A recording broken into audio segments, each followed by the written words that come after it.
Surprise, surprise. I would like to request that everybody who sees this shares it. That would be a very helpful way with the situation that I somewhat unsurprisingly see myself in. Speaking truth to power has its price. You could do it? Yes. There's no benefit. And I know that the reason why they're coming for me is the, quote, terrorism act.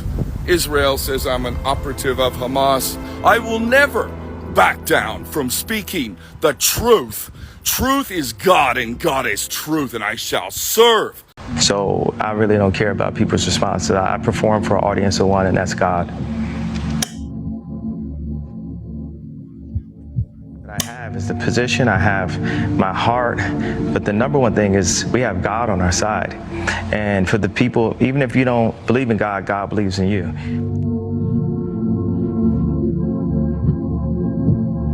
That's what's happening. Is God is like preparing us for the real battles. And we are in a battle with the media. Like, the majority of the media has a godless agenda, and their jokes are not working. This whole like, oh yeah, he's crazy, and all these things, they don't work because the media has, they've also watched travesties happen, just even specifically to me, and just watch it and act like it wasn't happening, and they stayed quiet about it.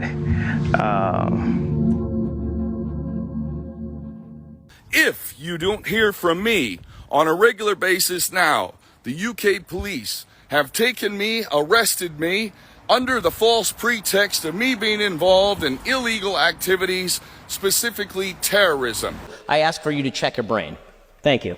I have never in my life supported terrorism. To the contrary, I have spoken against terrorism, state-sponsored terrorism. I listened to your whole history for like 5 minutes here, so at least let me respond to it. I have already made calls to one attorney.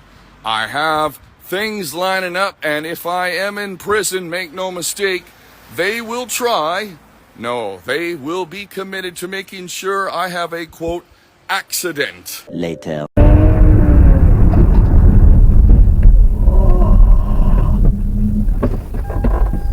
One question. Is America a sovereign nation, or are we being controlled by Israel? Yes. I know. That question someday is probably going to get me arrested.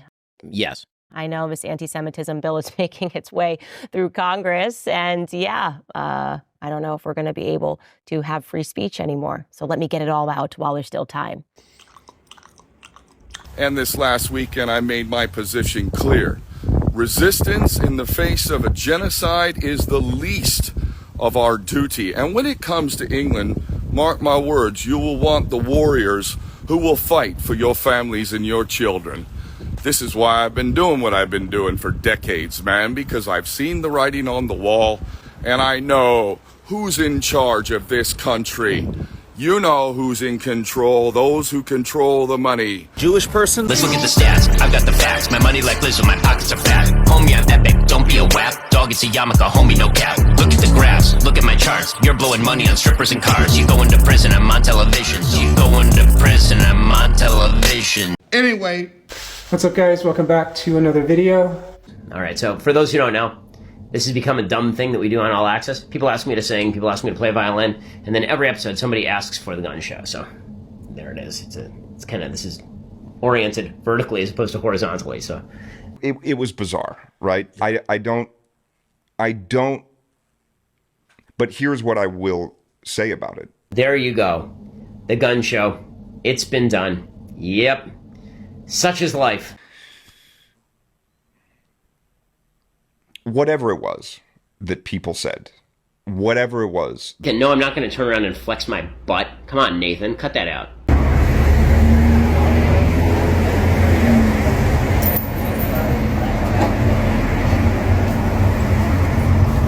Everything's coming to an end. Oh my. Oh, God, help! We have to act like there's an emergency. We have to lock everything down. We have to take everything from everyone. Why? People are out there like getting high and like getting angry. Do you see that? Like breaking windows and...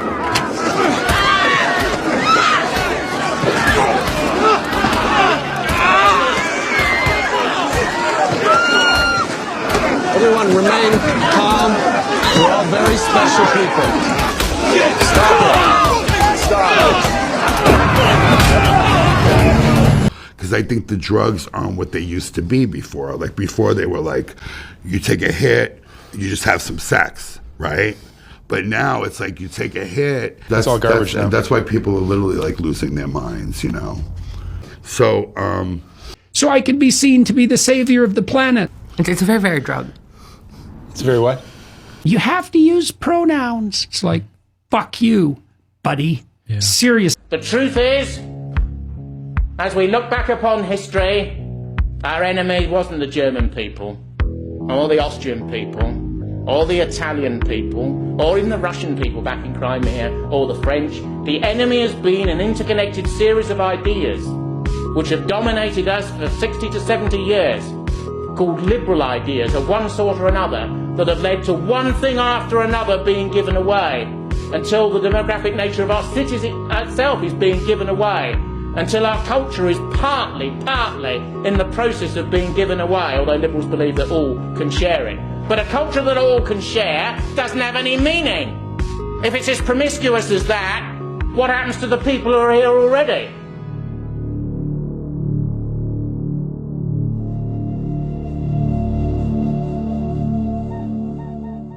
And remember, there's the words of wisdom for this week, and they are, whatever is unknown is magnified. So don't be afraid of what you don't know, because remember, it always seems a lot worse than it really is. Boy, me surprise! Surprise me! It's not! It's not! Does anyone else feel like this app used to be way more fun? I wish this whole thing would burn up, and one day it will, nuclear style. I wish to God that just nuclear hell would rain down and this water would evaporate and all the creatures in the sea would die. There's a hoax that goes on. You know, the scientists, all right? People, are they, oh, you're a scientist? Do you study energy and field theory? You don't? I'll take you seriously. I'll take everything you see seriously. You must be knowledgeable. And these so-called scientists, all right, it's scientism. It's not science. It's scientism. Huh? Some men aren't looking for anything logical, like money. Not bought, bullied, reason, or negotiated with. Some men just want to watch the world burn.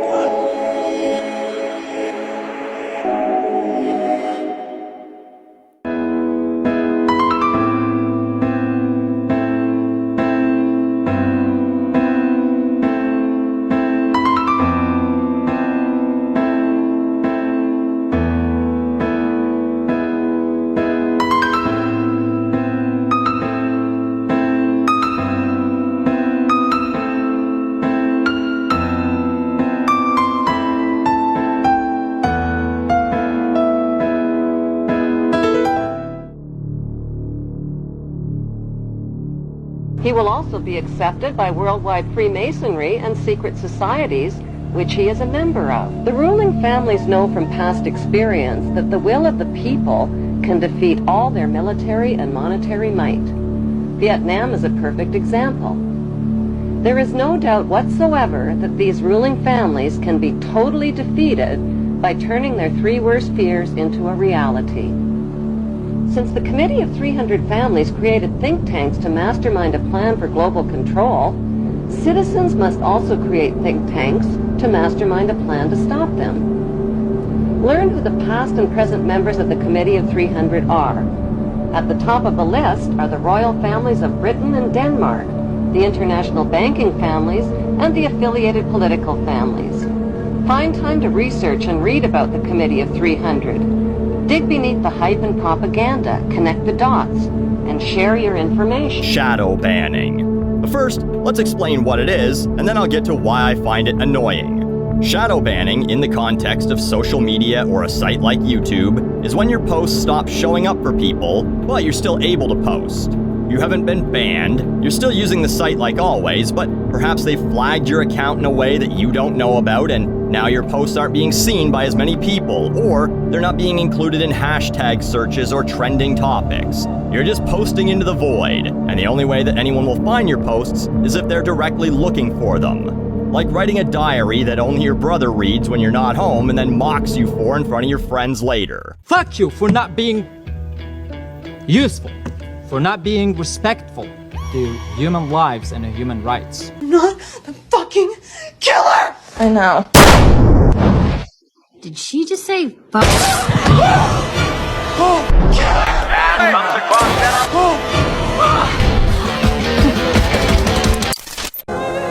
I'm done.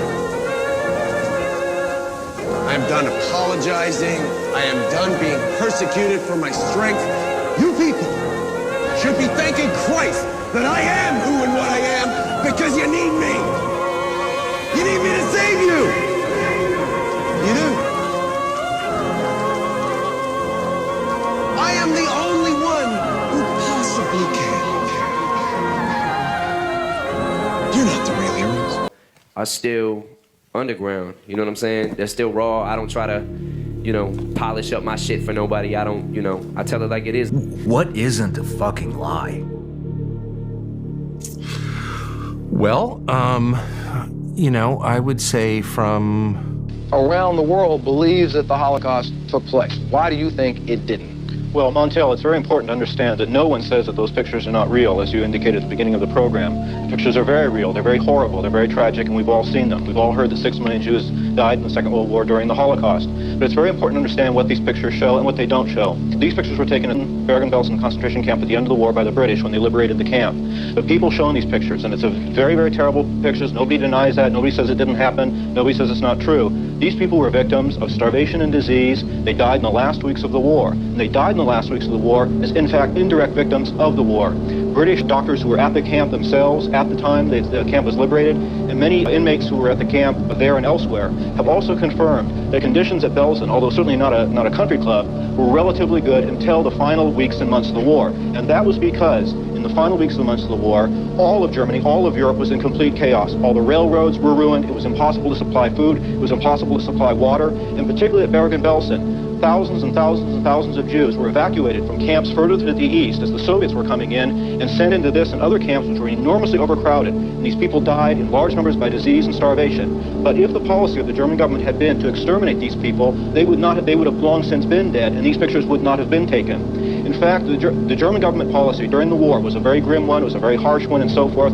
As I said, again, no one denies those pictures. But those people were not victims of a program or a policy of extermination, and that's what Holocaust revisionists say.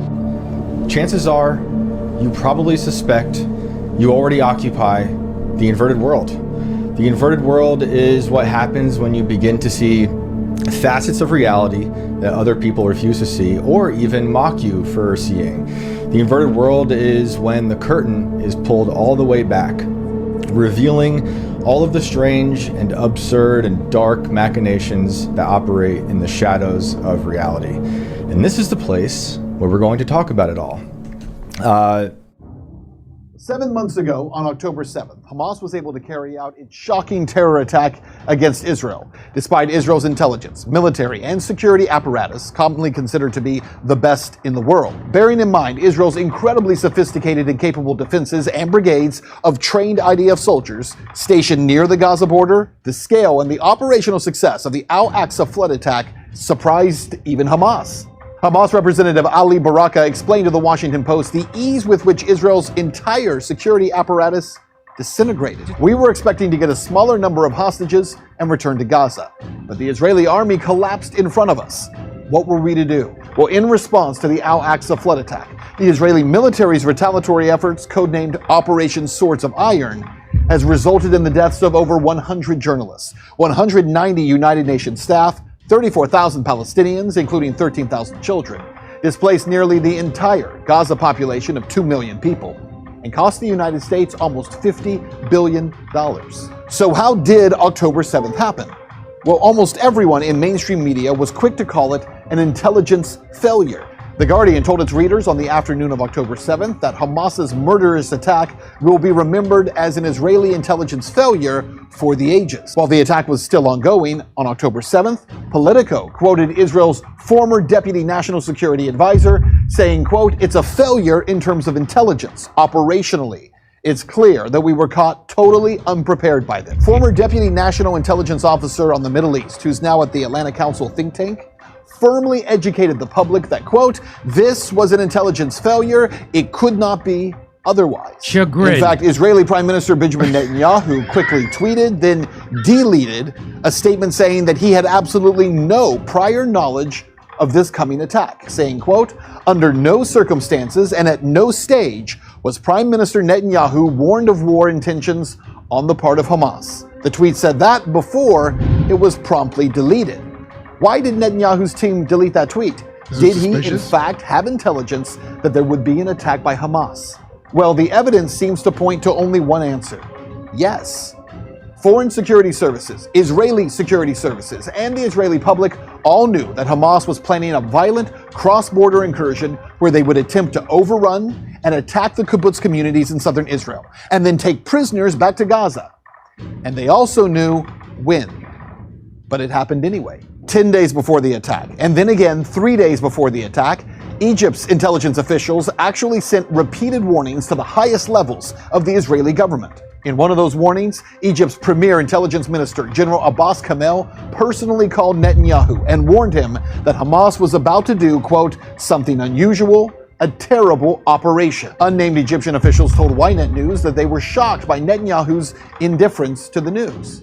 But Israel didn't have to trust or believe Egypt, because actually, most of the warnings of the October 7th attack came from Israeli civilians and the Israeli military itself. The civilians and soldiers who brought these emergency warnings to the military were ignored, and in some cases, strangely enough, threatened with legal action. So let's go all the way back to 2022 and then work our way forward to the days before the October 7th attacks.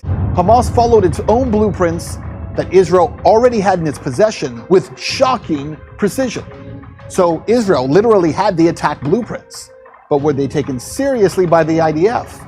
Again, yes. The plans were diligently studied. In fact, a presentation on the planned attack was given to senior officers in the IDF's Gaza division. The presentation concluded with this sentence, quote, "This invasion constitutes the gravest threat that IDF forces are facing in the defense of Israel."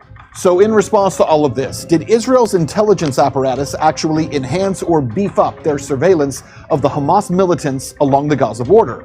Well, actually, not only is the answer no, but stunningly, they did the exact opposite. They decided to entirely stop monitoring Hamas's handheld radio traffic because they saw it as a waste of effort.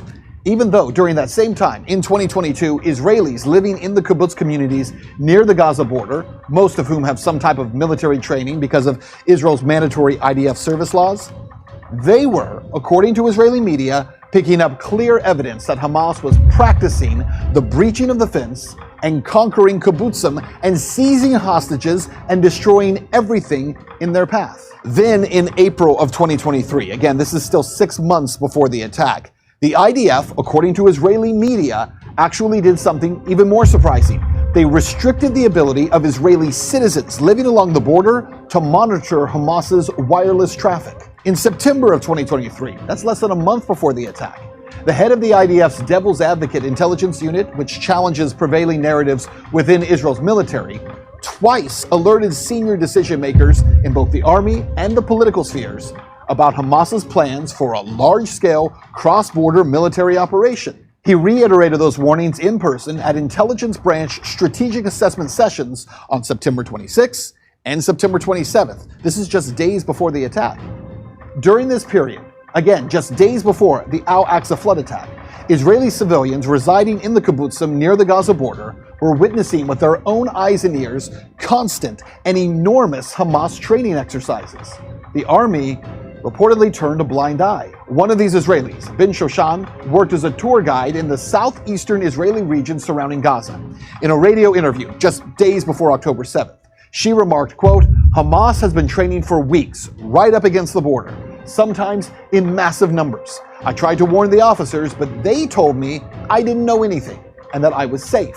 On October 3rd, a journalist for Israeli Public Radio tweeted and made crystal clear that the bizarre and violent Hamas drills that were taking place on the Gaza side of the border were evident to everyone who was living alongside that border, including the Israeli military.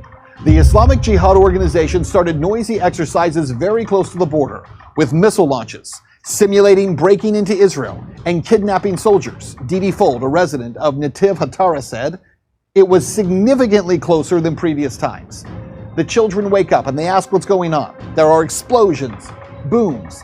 It is not similar to previous exercises." So it was clear to everyone that Hamas wasn't only planning to do something horrible, but it was also clear exactly what that horrible and evil thing was. According to a female IDF soldier who spoke to Israel's Channel 12 news program, she was constantly trying to warn her superiors about the gravity of the Hamas training exercises. And she was threatened with legal action, saying, quote, "We were told that if we continue to harass on this issue, you will stand trial." So, Egypt knew, the Israeli military knew, and the Israeli civilians knew. And yet 2 days before October 7th, the Israeli military took 2 entire commando brigades, that's around 100 soldiers, away from the soon-to-be-breached locations of the Gaza border and sent them to the other side of the country, to the West Bank village of Huwara. Despite no Hamas presence being in Huwara, and despite there being giant Israeli dance parties taking place right along the same border fence where violent, escalating, and obvious Hamas drills of breaching and kidnapping were taking place. Does this make any sense? And have you heard about these dance parties? Because it turns out there's bizarre and inexplicable narratives surrounding the planning of these now infamous dance parties in Israel along the Gaza border. So I thought it was weird that they had a rave next to a concentration camp and they were told, no, go have it. Yes. They checked. The people who organized that checked to see if, hey, is this safe?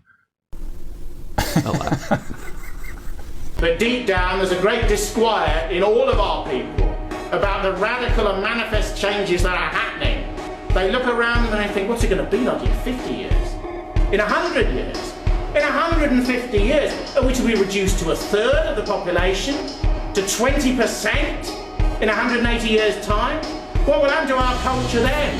When we have to play the minority game, that if anyone makes the slightest tangential criticism of us, we stick up our hand and say they're incorrect, we want redress and this sort of thing. We have to play all those games in our own country that's ours, now and in the past and into the future.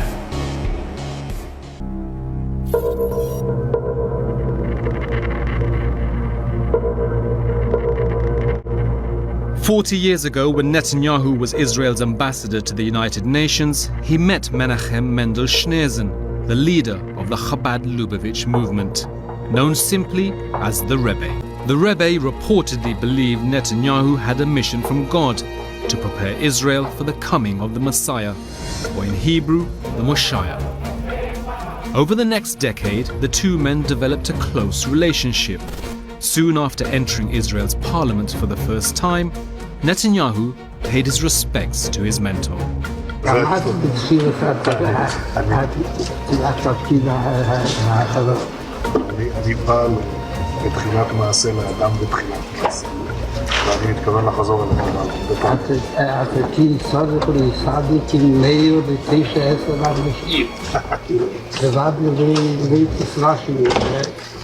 תהי שהקודש ברוך הוא לצד הזה. בישראל לאחרונה נתפסו כמה עניינים. מה שרואי עוד, וגם משהו שעדיין משאיר ליבו. אז הייתה משהו ומה ידיעתו. הכנראה שהיא מספיק, כאילו שהיום כבר כמה שעות בגיל עדיין ליבו. A couple of years after this meeting, the Rebbe reportedly told a young Netanyahu that he would one day become Prime Minister of Israel and would be the nation's last leader before handing the scepter to the Messiah. The Bible says that there is a time for peace and a time for war. This is a time for war. It's like, fuck you, buddy. You think, well, there's no such thing as hell. It's like, have it your way, buddy. Can't you just, call the poor victims what they want? It's a byproduct of neural activity. It's, well, why isn't your solar plexus conscious then? You can't have a wood-burning fireplace. It's like, you know. Awesome. Let's just keep smashing this like screen, guys. Come on, let's get some more people in here. Okay, I love you. Thank you, thank you, thank you. But you see, gay people shouldn't be out at a bar having a good time. They should be at home, alone. Being ashamed that they're gay. Trying to get cured. What's the cure for being gay? Bowling. You can't bully me. What are you talking about, Arson? I am in my level 2 dragon abilities right now.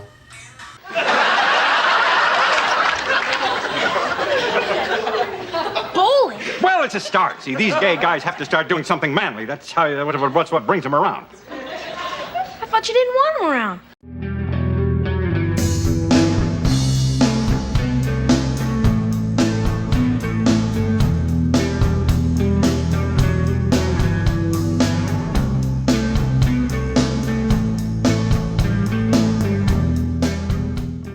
Government in this country is fighting not for freedom or for the American people or anything else. We're fighting Israel's wars. The people Israel wants beaten up, we're beating up for them. And I just wanted to thank you for giving me the opportunity to have access to information I never would have had otherwise, and opening my eyes to something that has been there all along. I just never knew where to look to see if it's true or not. And just from one person who found it himself to anyone out there who hasn't found it yet, please understand, we are fighting Israel's wars everywhere. And when the American people rise up as one and say, we're not going to give one dime to Israel anymore, you want to fight, you want to punch everybody in the mouth, do it yourself. They have the weapons, they have the soldiers, they have the material. Do it yourself. America's not your bully. We're not your thug anymore. And not only then will the American people start to realize again what it means to be truly free. Because being free means standing up for yourself and saying no when you know something is wrong. And I just wanted to thank you again for the platform. Well, hey, you don't have to thank me. I'm trying to do my duty. A lot of the wars, a lot of the stuff happening in the Middle East is because of the Israeli lobby, one of the most powerful in the United States. And they brag about this. It's called a conspiracy theory here in the U.S. As opposed to now, where I'll try to be funny, like... Your dad's gonna die someday. What? Jeans, not my... Michael Jackson. Billie Jean's not my girl. Did you have a stroke? Not my lover. She's just a girl. I'll take everything you see seriously. You must be knowledgeable. Well, so if a number of people, you've got literally millions of people around the world who really think that, the taste of semen is quite a flavor. And I just want more crack, and I'm like, put away the dick, just give me all your crack. And I become this monster. And they seek it in the midst of other kinds of activities. A lot of things are different with me, Judy. I'm more edgy now. They've discovered that since people like semen, and there's so many people drinking it from one another, their body fluids, why not put it in our coffees and flavor up our coffees? The opposite outcome that they wanted, where you have these college students who, a lot of them never even thought about Israel before. This is the first time they're getting a look at the reality of Israel and its relationship to the United States. And it seems very, very difficult to imagine how this is going to get reversed, especially if Israel is going to continue this war at least through the end of this year. Let me make 2 points just to back up what you're saying. First of all, when I was young, the mainstream media basically controlled the discourse about Israel. And the lobby and Israel's supporters had huge influence on how Israel was portrayed in the mainstream media. I just did this for fun. All my people download this, let's get a Billboard #1. We now have an alternative media where people speak in an honest way about what Israel is doing to the Palestinians. Who the fuck said it? Who the fuck actually said that? For real? No, I'm serious. Who said it? You're a manifestation of this phenomenon. And there are lots of other outlets that people can go to where they can get a sense of what really has happened over time in Greater Israel and what's happening today. And this causes huge problems for Israel. Every time I talk about what was in Haaretz, Jerusalem Post, and on national Israeli TV, I get hateful emails saying, you know, you piece of trash, how dare you attack Israel, you're just an anti-Semite.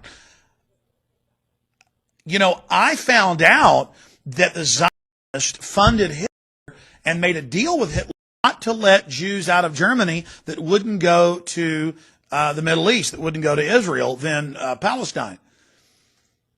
I used to hear that like 10 years ago. Oh, that's ridiculous. Then big liberal Jewish scholars at major university professors, I've interviewed them, and there's whole books written on it. They got the actual publications. Was funny to them. I'm about to say it.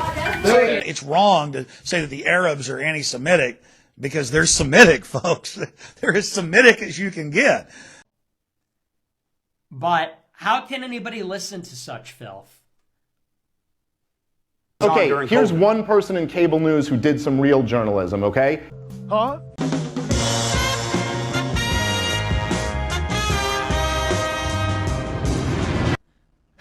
Some viewers may find the following video disturbing. Viewer discretion is advised. Where were you on September 11th? You know, I was home. And the only reason I wasn't where I was every morning, subsequent to the 26th day of July, my mornings were spent usually at a breakfast meeting at Windows, an 8 o'clock breakfast meeting, Windows, the top of it, and then going down to visit with my tenants, my new tenants, at the Trade Center, getting to know them, understanding their problems and so forth, ascertaining how we could service their needs better, which is one of the first things you do when you acquire a property. Begin to meet your tenants and start talking with them.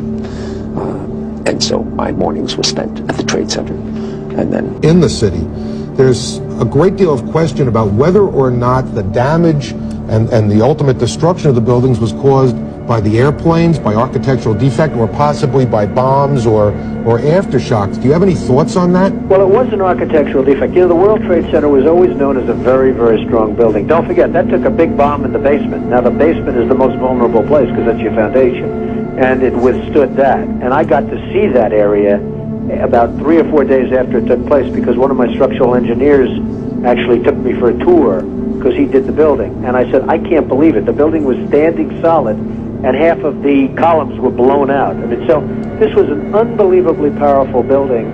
If you know anything about structure, it was one of the first buildings that was built from the outside. The steel, the reason the World Trade Center had such narrow windows is that in between all the windows, you had the steel on the outside. So you had the steel on the outside of the building. That's why when I first looked, and you had big, heavy I-beams, when I first looked at it, I couldn't believe it because there was a hole in the steel. And this is steel that was, you remember the width of the windows in the World Trade Center, folks. I think you know, if you were ever up there, they were quite narrow. And in between was this heavy steel. I said, how could a plane, even a 767 or 747 or whatever it might have been, how could it possibly go through the steel?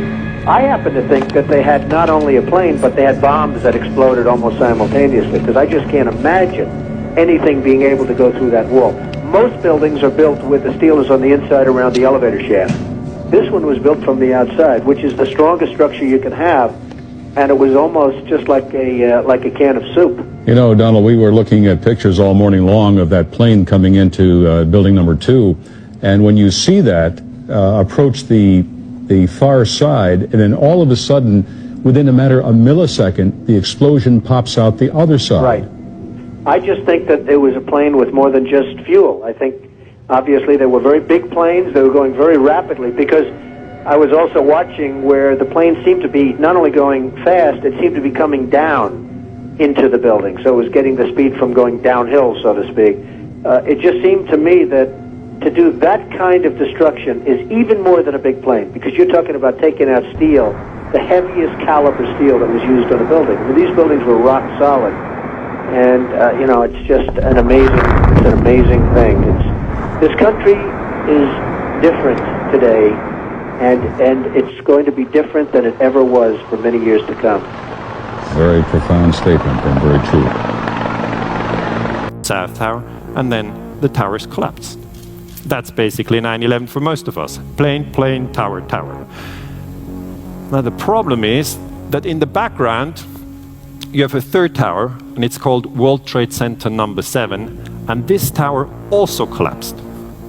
So we have 3 towers, but only 2 planes. This is the third tower, and it collapsed on 9/11. Let me just very quickly check your knowledge on terrorism. Who in the room was fully aware that 3 towers collapsed on that day? Maybe a show of hands. That's not the majority. Let me ask you the other way. Who did not know that 3 towers went down? That's 80%.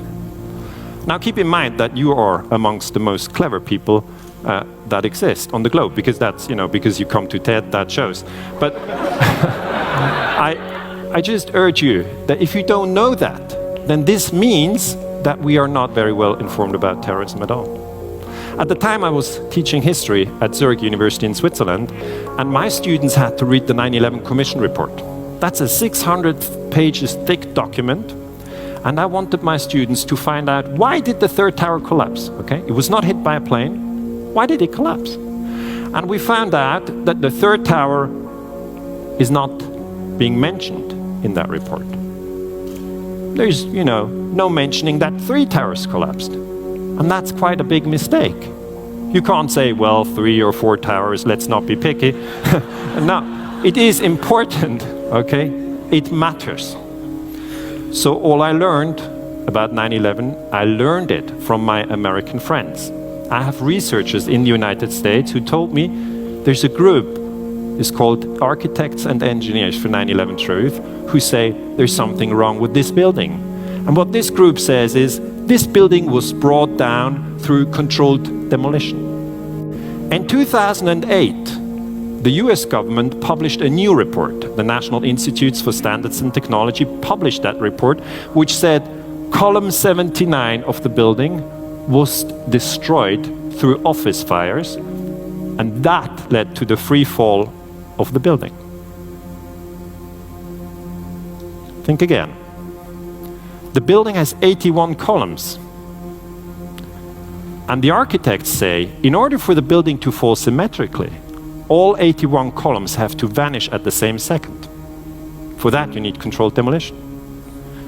The NIST says, no. Fire destroyed 1 column, and that brought the building down. Now, I can't solve this riddle for you, okay? It's either fire or controlled demolition. And you have to think for yourself. As historians, we observe that politicians, very powerful politicians, tell us not to ask these questions. President Bush said, Osama bin Laden did it. Osama bin Laden is from Saudi Arabia. So we look very closely at the relationship between Bush and the Saudi royal family. And I took an interesting picture recently. It's Bush and Abdullah in Crawford in Texas, hand in hand. So, you know, it would be interesting to talk with Saudi Arabia about 9/11, or with Bush, but obviously we can't. I'm just a small Swiss historian. I have no access to these people. I can't talk with them about column 79. What Bush said is, let us never tolerate outrageous conspiracy theories concerning the attacks of September 11. He said that immediately after the attacks. And this word, conspiracy theories, has blocked the entire 9/11 debate now for 15 years. And I can only tell you, that's total nonsense. That doesn't tell us whether it's fire or controlled demolition. It's not a scientific concept. So what I urge you is to go beyond this word conspiracy theories, and I urge you to question all power brokers that we see and their narratives, because now we have Putin and his war in Syria. Ask yourself, whether the story that Putin presents is true or wrong. Or look at IS. Their story is that if you blow yourself up, you're going to have virgins in heaven. Okay? Do you believe that? Ask yourself. And I think within war and peace, we always have to look at this crucial issue in the end, how the media tells us stories. In this case, ABC News in America said after 9/11, FBI investigators discovered the passport of Satam. It's not Satan, it's Satam al-Suqami, one of the terrorists aboard American Airlines Flight 11, the first plane to hit the World Trade Center. Where did they find that passport?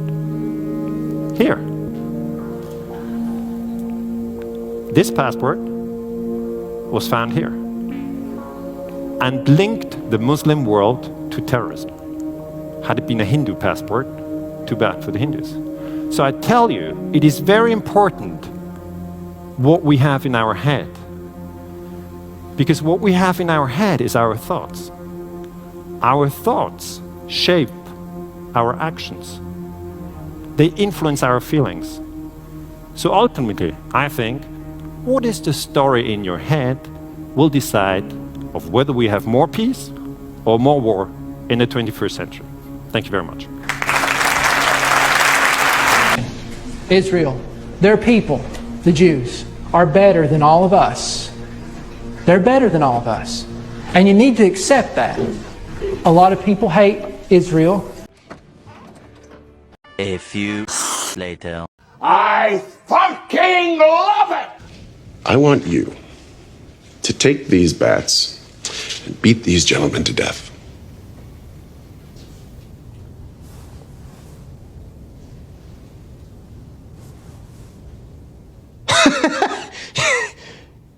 You're funny. Oh, it's like one of your tests. You want us to say no. No, Deep, this is not a test. I want you to beat these gentlemen to death now.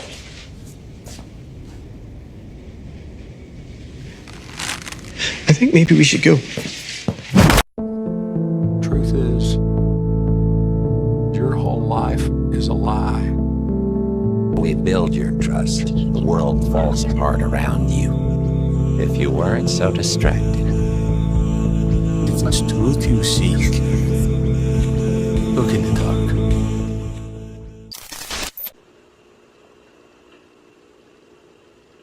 A global biodiversity assessment. Started in 1992 with a grant from the Global Environment Facility for $3.3 million, orchestrated and coordinated by the World Resources Institute and the World Wildlife Fund and the International Union for the Conservation of Nature. This is 1,140 pages that explains how to implement the 16-page treaty on biodiversity. The last 200 pages, section 13, deals specifically with a system of protected areas. It defines what a system of protected areas is. It includes core wilderness areas surrounded by buffer zones, similar to those used in the biosphere reserves, created under a UNESCO program and promoted by the United States Man in the Biosphere program. There are 382 biosphere reserves around the world, 47 of which are in the United States, not under authority of any treaty, but by voluntary agreement with the United Nations. These biosphere reserves are to be the nucleus for the core wilderness area. Scratching my head here, what on earth is going on? And then I stumbled on page 993, and friends, if you don't think that's some heavy reading at night, page 993, after describing these protected areas, sums it all up by saying, the recently published Wildlands Project in the United States is the central theme of protected area. And on page 15 of the Wildlands Project, Dr. Reed Noss says that we must convert at least 50% of the land area of North America to wilderness, off limits to human beings. Those core wilderness areas are to be interconnected by wilderness corridors off limits to human beings. Those wilderness areas are to be surrounded by buffer zones that may have limited resource use under the supervision and permitting of the federal government, in collaboration with non-government organizations. Human population to be resettled into the remaining 25% of the land, into communities that are described as sustainable communities. Now let me put a parenthesis right here for a moment. He created what he called a White House task force on ecosystem management.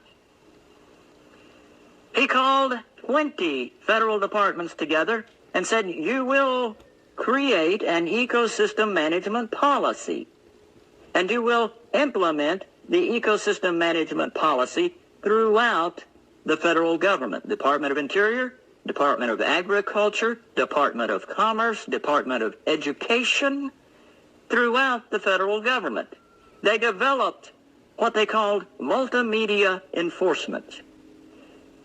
Where they run into a problem with a community that will not accept this ecosystem management concept, multimedia enforcement means that all 20 federal agencies descend on the community and begin inspections and writing tickets. How long after you stopped paying your taxes did the IRS come after you and try to bring you to court? How long? Was that a year, 2 years?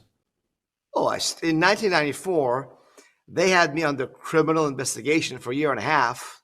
Then they found nothing on me, so the case went civil. They went try to do a tax court thing I did with them. Then after that, they came after me in 2003. I claimed I was the abusive tax shelter promoter. They closed that in 2016. 2009, they put over $600,000 on me. And after 2 years, I had beat them with the IRS Appeals Office and tax court agreeing with me. In 2006, they had the criminal investigation trying to get the record of the hotel. I had a big freedom event and who attended. And I sued them in the federal district court, and they were forced to withdraw that investigation and that summons. So I've been with them in court many times. And of course, the major media doesn't want to cover this stuff because as long as American people are blind, they don't know what's going on, they'll be good little sheep slaves to support and fund this criminality in the federal government.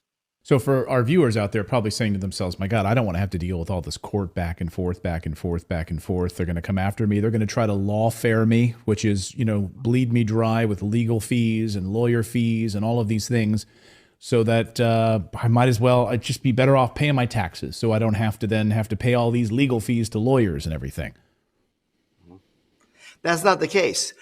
According to IRS's best estimates, there's about 80 million non-filers, people who do not file income tax returns. I don't see 80 million people in prison or paycheck or bank account taken. It's a myth that the media tells you that, if you don't file, you're going to go to prison. So put that 1040 signature form rope around your neck, under oath, swear you owe the IRS money. You deny yourself the right to a trial to challenge the IRS. When under oath, you say you owe the money. If you don't fill out that form, you owe them no money. And the IRS has chosen since 2017 to basically completely leave non-filers alone, according to the reports of the IRS auditors. So they'll just leave you alone. They just won't even come after you. That's what the IRS decided to do. As amazing as it sounds, they did not used to do that back in the 70s to 2010s. But in 2012, a collapse of the IRS started, which the government auditors reports show that, it's gonna, like Soviet Union is going to just disappear. But we're going to expedite that and fund freedom instead. You have a lot of detractors online. I'm sure you're aware of that. people who say that you're crazy, people who say that what you're doing is illegal, of course.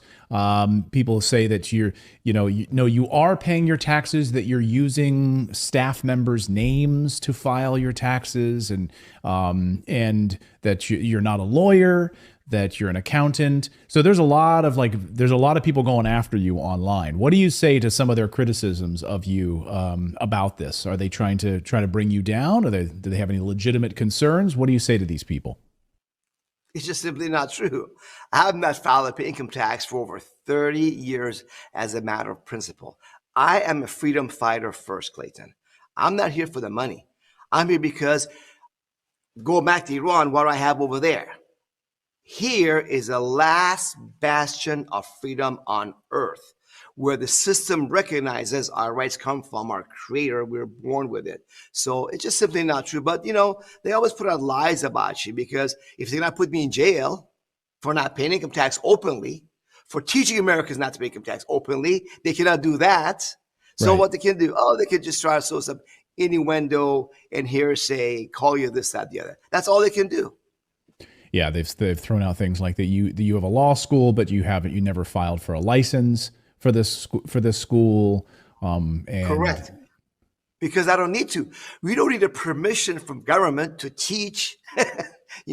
Moses and Jesus and founding fathers got no permission before they did what they did. You just start exercising your right to free speech, to press, to assembly, share with American people what's going on, and try to clean up the government that we got back to the vision and plan of the founding fathers, a government of, by, and for the people. People, once again, this is not a school to make money. It's actually a movement to have America be free once again, Clayton.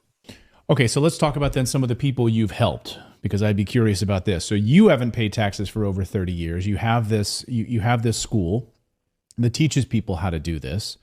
And of course, there's criticism of that. People have said, you're not a lawyer, so how can you do this? You're unlicensed. How can you do this? So talk about some of the people that you've helped. Do you have any some examples of people who've followed your path here and gone through it? Has the IRS bothered these people? Have they come after these people at all? Sure. One of them is a man named Joseph Bannister, who used to be in the 1990s a gun-carrying IRS criminal investigation agent, special agent. And he heard about me and contacted me and investigated the stuff I'm saying about income tax. He wrote a book about income tax fraud and said, Emal, you guys are right. And he wrote a letter to the commissioner of the IRS, along with his report on income tax fraud, 90 pages, said, look, I took an oath to uphold the Constitution. Show me where this book is wrong, otherwise I have to quit. I cannot do this thing. And they said, get lost. We're not going to talk to you. Then they tried to put him in prison in 2005, not for having not filed and paid income taxes, which he stopped in year 2000, but for other stuff they tried to get him, and the jury acquitted him. And he has not filed and paid income tax for over 23 years also. The American Medical Association has already licensed, copyrighted the word cancer. It's a copyrighted trade name of the American Medical Association. And only one of their licensed practitioners can use it. Now maybe your Coca-Cola tastes better. Maybe it's cheaper. Maybe it's more healthful. But without the Coca-Cola bottling company's license, it's a contract violation. You can't make Coke. Now you can make Gordon Cola or Johnson Cola, but you can't make Coca-Cola. Can you understand that? You can treat the botch of Egypt, but not cancer. Cancer is a copyrighted trademark. It's a monopoly. And it's against the law for you to interfere in somebody else's business monopoly because they pay an income tax on the joint venture with the government. And it produces $165 billion a year for cancer treatment. in the United States. That's what the income tax is all about. Government does not need your money to function. They have all the credit in the world. They need to tax your wealth so that you cannot compete with General Electric. Now, what we're really dealing with here is religion. Perhaps you've heard it said that there is a clear distinction between religion and the state. I think that was a misstatement. I don't believe it for a moment. I think the state is organized religion, and I want to show you now on the board what happens in the state when you are dealing with the George Orwell symptom, or the concept that he used called double-speak and double-think. If I told you that this is a blackboard and this is a podium, and I said, look on the podium and see the words I've written, you'd say, this man's a lunatic. Obviously, he's writing on the blackboard and speaking from the podium. What we do is we change the definitions of words over a period of time, and so that wages today are income. But when you go to an old law dictionary like Bouvier or Black's First or Second, you find that wages are property, and property isn't assessed or taxable. So where it came in was with the enabling clause of Social Security, in which the Social Security Act says in the enabling clause, for the purposes of this act, the following definitions shall apply. Wages, salaries, tips, commissions, and gifts shall be construed as income. You go to the public schools and they teach you to deal in wages, salaries, tips, commissions, and gifts. And then, of course, the government comes along and says, out of your own mouth, you've admitted that this is a tip. Out of your own mouth, you've admitted that this is a gift. And aren't these wages, salaries, tips, commissions, and gifts always paid in dollars? If they were paid in gold, silver, wheat, corn, beans, honey, and oil, they'd be property and non-taxable. Now let me show you about our judicial system that Eustace Mullins brought up this morning. He said it was a little corrupt. Yeah, I'll go along with that. There's a little corruption there. But more importantly than that, it's a religious system that comes from Exodus 18 and Exodus 21. It is the judicial system that was established by Moses. Not because Moses was corrupt do we say our judicial system today is corrupt, but because the system today is a perversion of the Levitical priesthood, which is now called the civil service. It's hard not to hate. People, things, institutions, when they break your spirit and take pleasure in watching you bleed. Hate is the only feeling that makes sense. But I know what hate does to a man. Tears him apart, turns him into something he's not, something he promised himself he'd never become. You had the chance to be something good for this club. Something your old man always wanted. You turned into everything he hated. You became the poison, the reason he checked out. It's not too late for my boys. I promise they will never know this life of chaos. I know who you are now. And what you did.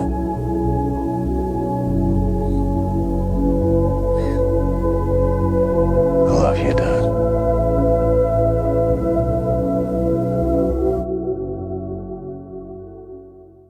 The visible emails were about 8,000 of them, but 120,000 of them were in archives and very difficult to reach, and sometimes the search bar didn't work, as we now know.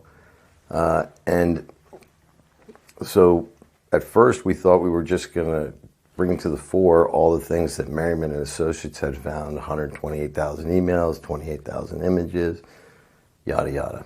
We did that very quickly. But my guys were so good, and one of them particularly said, I feel like there's more there, Jack. Can I look? I said, sure. You know, all I know how to do is turn on my computer. That's about it.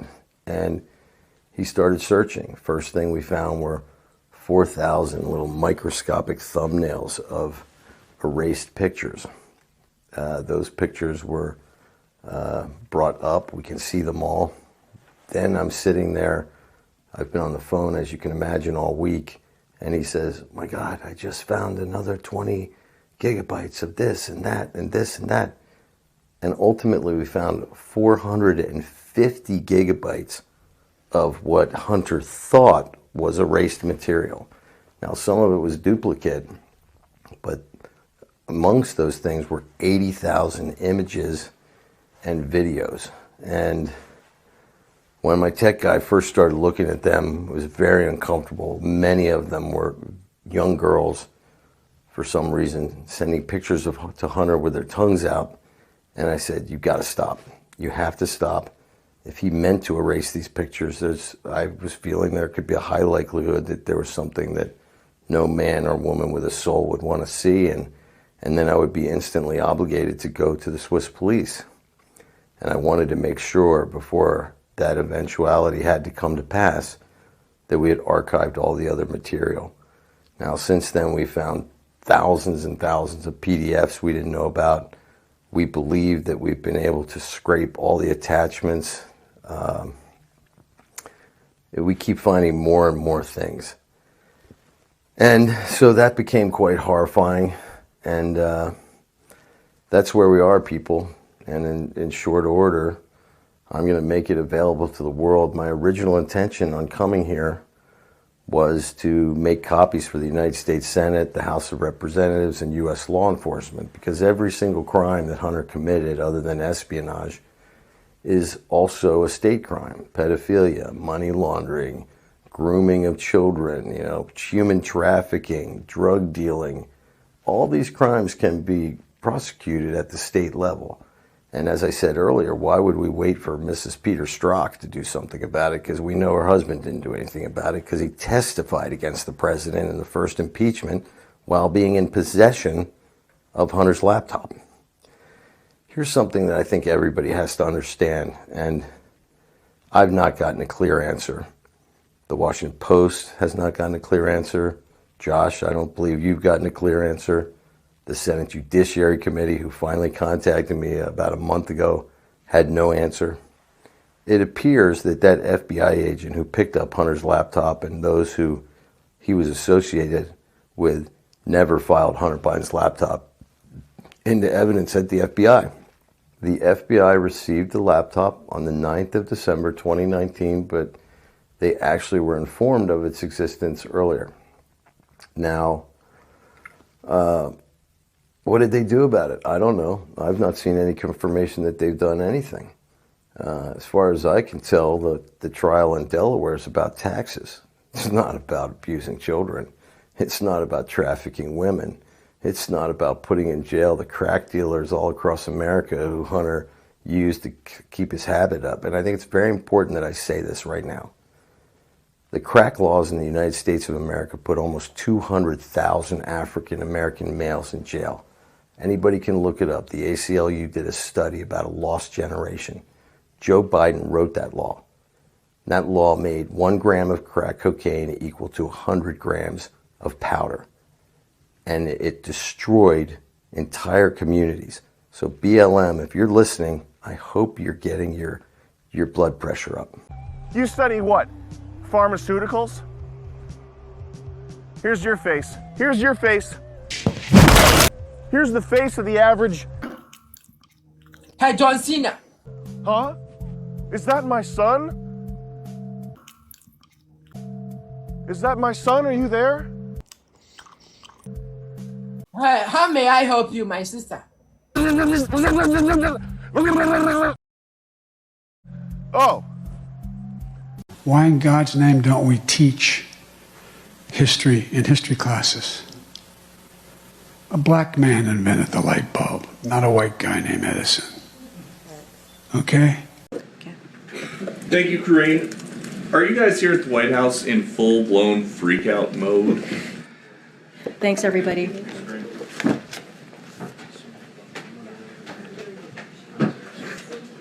I think human consciousness was a tragic misstep in evolution. We became too self-aware. Nature created an aspect of nature separate from itself. We are creatures that should not exist by natural law. I can see your soul in the edges of your eyes. Do you support Holocaust awareness?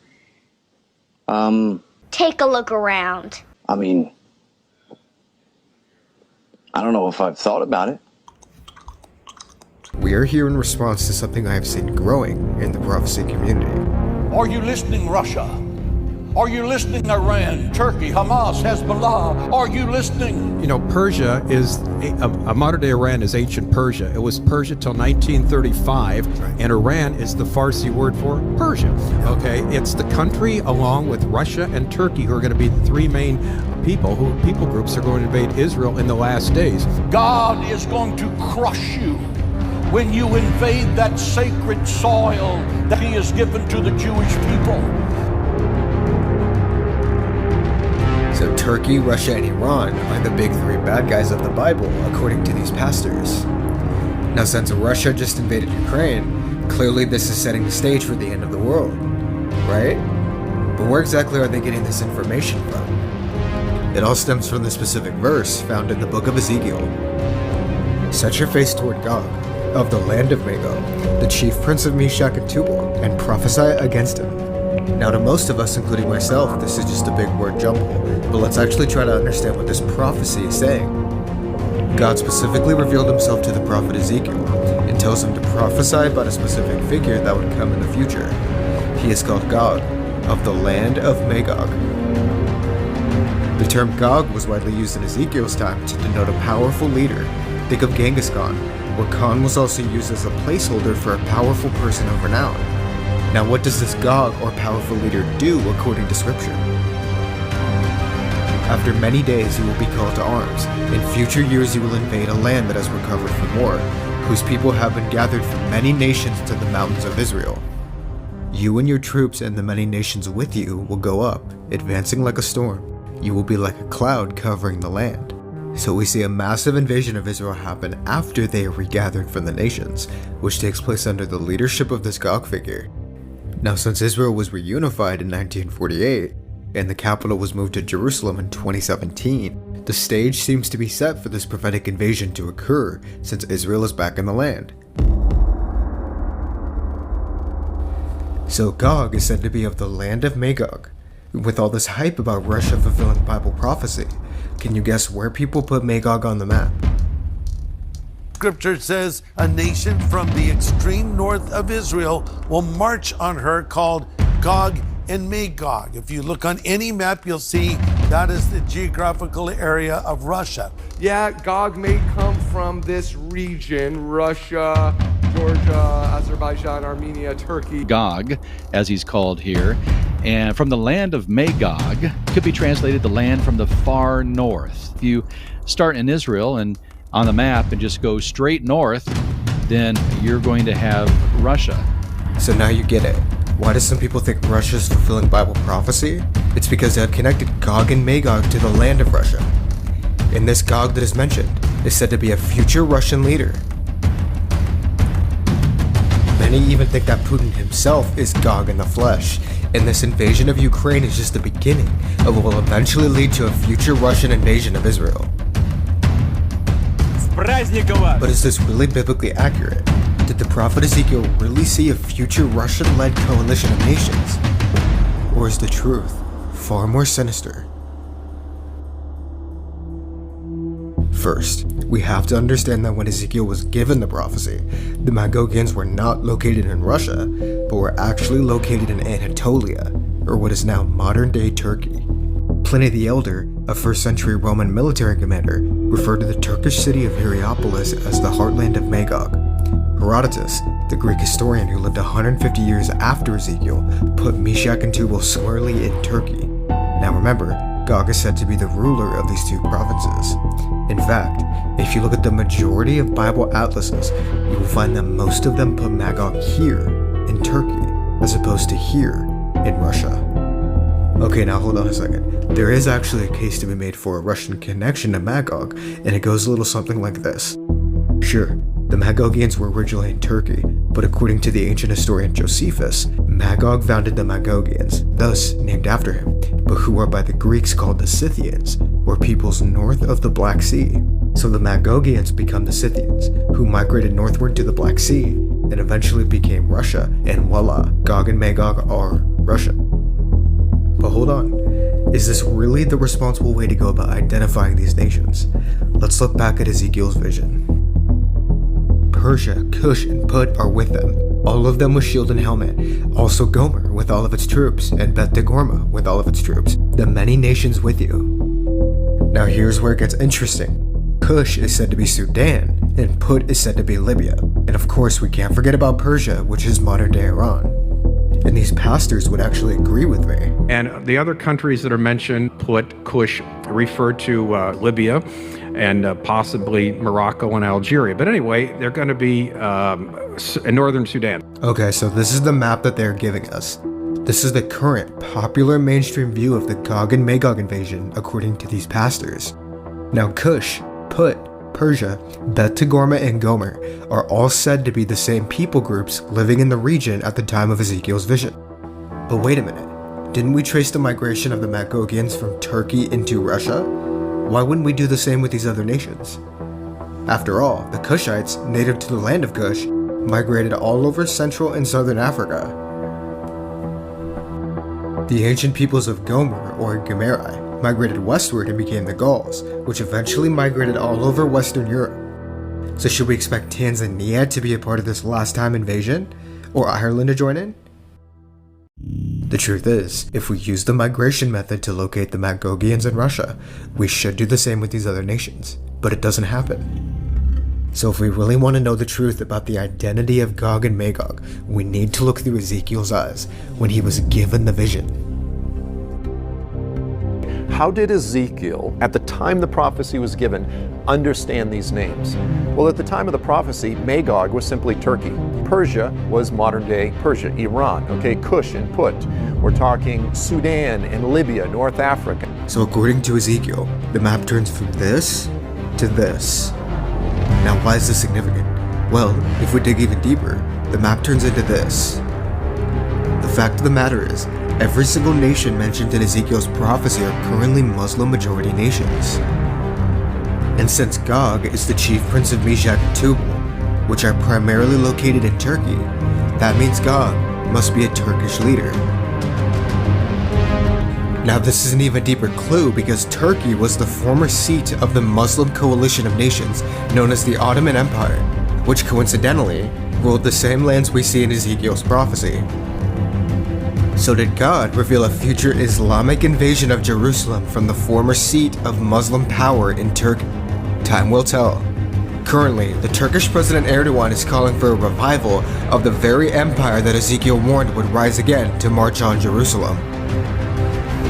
Now, Turkey is ruled by a leader who wants to take his country back to its Ottoman ambition. So as the world has their eyes on Russia as the big bad guy of the Bible's future, the once forgotten empire that dominated the Middle East is slowly coming back to life with a vengeance.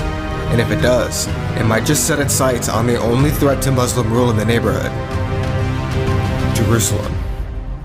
I'm so sick and tired. I know I'm not supposed to get angry, but I'm so sick and tired of hearing people like Trump in the Chamber of Commerce, the National Chamber, talking about we get paid too much, that we don't want. Give me a break. Give me a break. This is a guy born with a silver spoon in his mouth that now he's choking on because his foot's in his mouth along with the spoon. There are going to be no deportations in the first 100 days of my campaign. Let me get that right. You are going to freeze deportations? Freeze deportations for the first 100 days. And only people will be deported are people who committed a felony while here. That's number one. Okay, I lost that. Yeah, well, but that's good because we could talk you and I on that. Okay. But it's think about. Oh, no, I'm not going to do it. I'm not going to try to, assign names and insults to the stable genius. This is a guy who doesn't know what he's doing. He doesn't know how to run the country. He is making us more unsafe the way he's responding to the coronavirus. He has done virtually nothing well that I can see, and so I can hardly wait to debate him on stage. I want people to see me standing next to him and him standing next to me. We'll see who's sleepy. Mr. Vice President, thank you. Thanks for your time. Please come back in less than 13 years, sir. All right, Chuck. Thank you very much. All right. It's Chris, but anyway. Chris. I just did Chris. No, I just did Chuck. I tell you what, man, these are back to back. Anyway. No, it's okay. I don't know how you do it early in the morning, too. Safe travels on the campaign trail. Thank you, sir. And then I found out that Kim Jong-un thinks I'm a rabid dog should be beaten to death with a stick. That's the official news agency's proposal. And very, very insightful. And Donald Trump doesn't want to run against me. Who the hell else has spent $12 to $14 million running negative ads?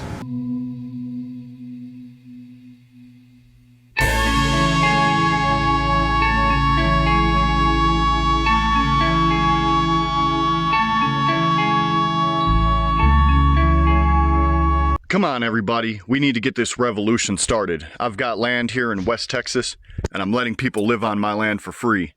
I don't care if you're sleeping in a tent, your vehicle, or if you got a 40-foot motorhome. Come on out here and let's get this party started.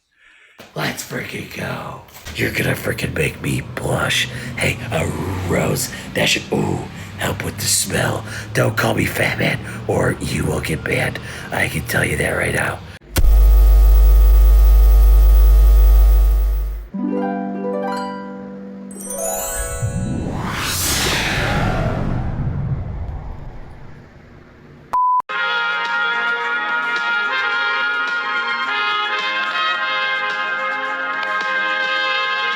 Man on the land, in case you don't know what it is, a free man on the land is a human being in a common law jurisdiction who has revoked consent to be represented and thus governed, and therefore is not subject to any statutory obligations, restraints, bylaws, orders, anything like that.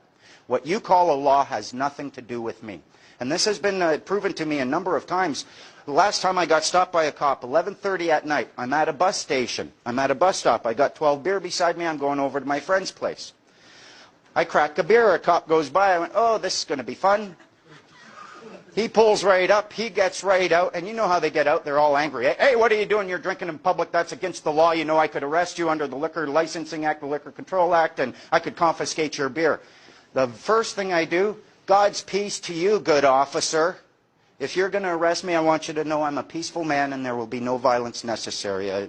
But I'm pretty sure you don't have the legal right to do any of that. So I immediately bring him down. He gets to a point where there's no more anger there. You can talk to them if there's no more anger there. So he starts asking me, well, what's your name? And actually he said, I could confiscate your beer. I said, you're going to remove my beer without clear lawful authority? Because that's the definition of confiscate.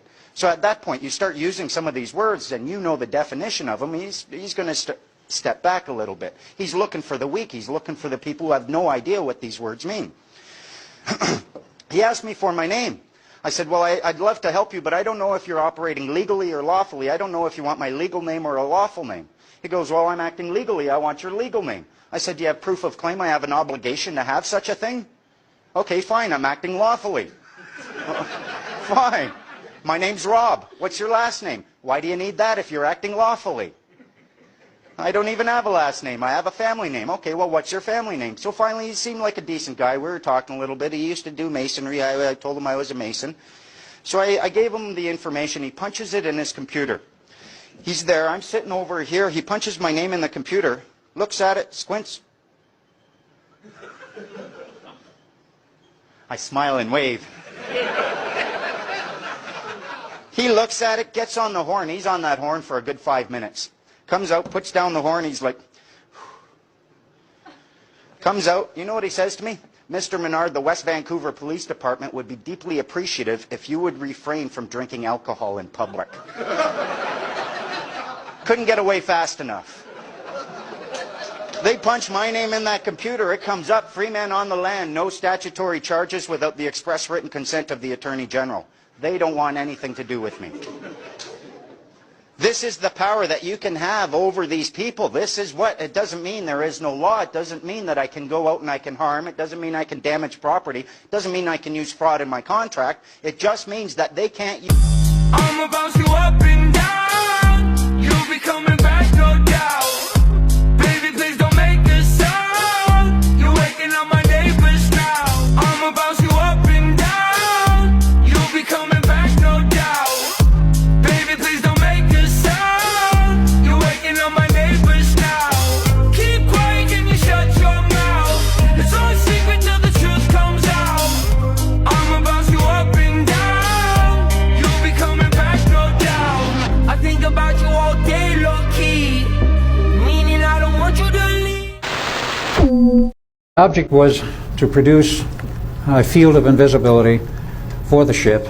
And I might point out in 1940 there were very poor radar systems. The technology also began about 1931 for radar.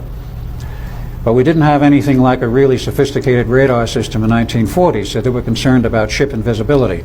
A special crew was chosen, the Eldridge was taken off the drawing board, and the equipment was designed to fit into it with the two main generators in the forward hold, number 2 gun turret. And as you saw there, the tests, 2 of them were conducted. The first one, both tests with an experimental crew, specially chosen. First one was 22 July 1943, in which they achieved in radar as well as optical invisibility. It was very successful in terms of the hardware. But they had a problem with personnel, being disoriented, nauseous, totally mentally destabilized, if you will. So when the ship was returned to dockside after an approximate 20-minute test at 1000 hours in the morning, a new crew was assigned. Van Neumann knew he had a very serious problem. Even he had listened to us eventually that there was a problem, and he knew it then. Went to the Navy for an extension on time. The Navy said, no way, there's a war on. Do what you have to do to make it work, but you have a deadline, drop-dead date, 12 August 1943. If you can't make that date, forget it. We were all working furiously around the clock. Came the date. Everything was ready, we thought, and we went out in the harbor. Actually, my brother and I were very apprehensive.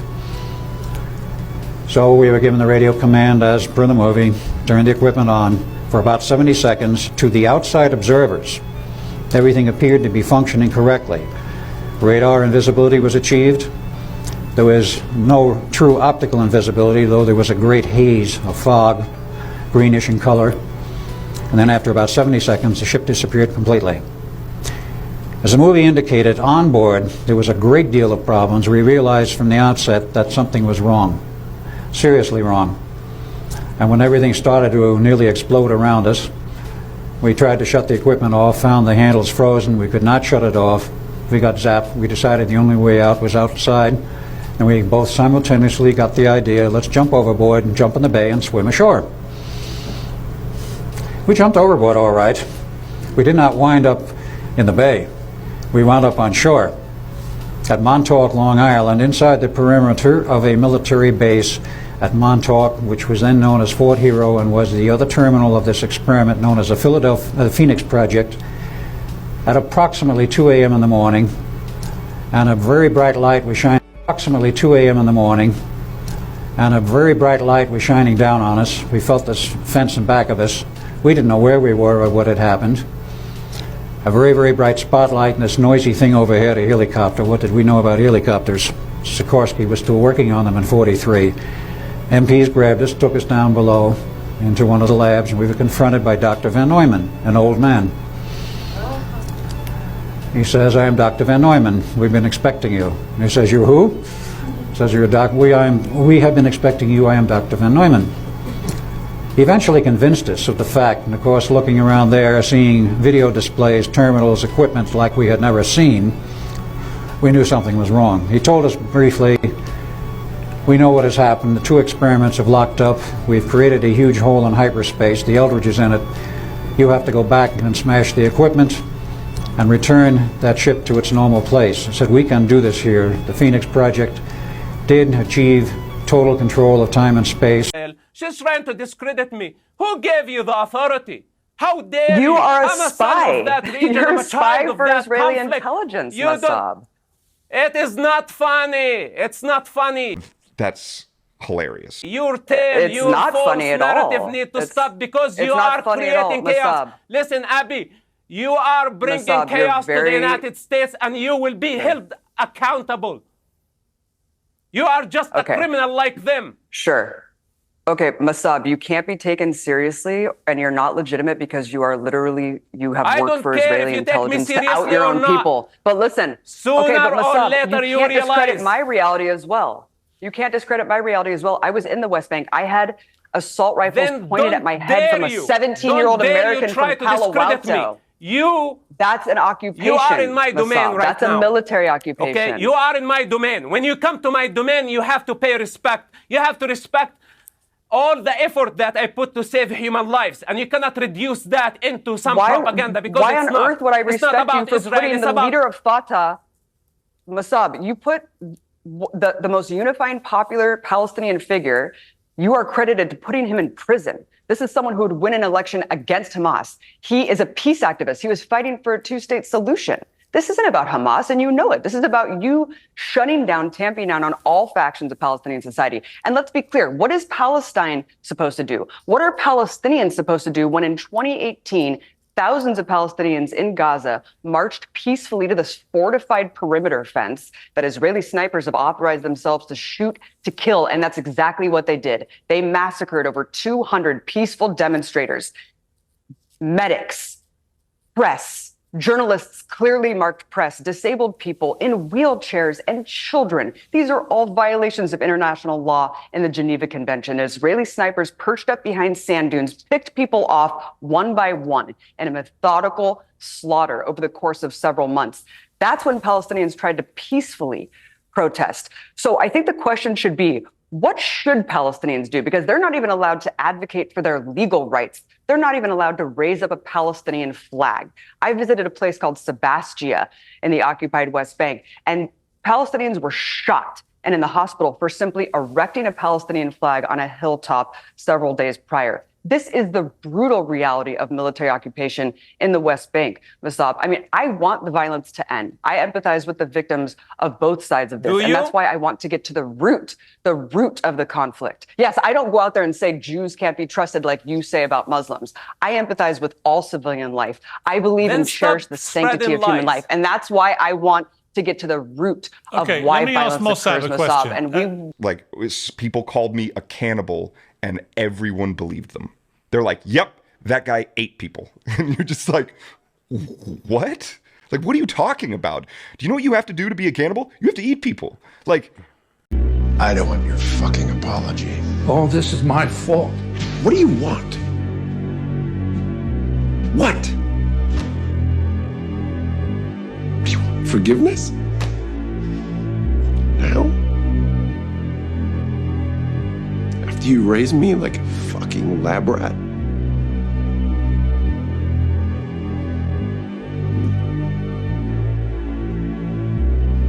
Too little, too late. I don't want anything from you, John. I'm just an old man thinking about his mistakes. I'm the world's greatest superhero. You're my greatest failure. I'm the one who's out there, not them. I'm the one.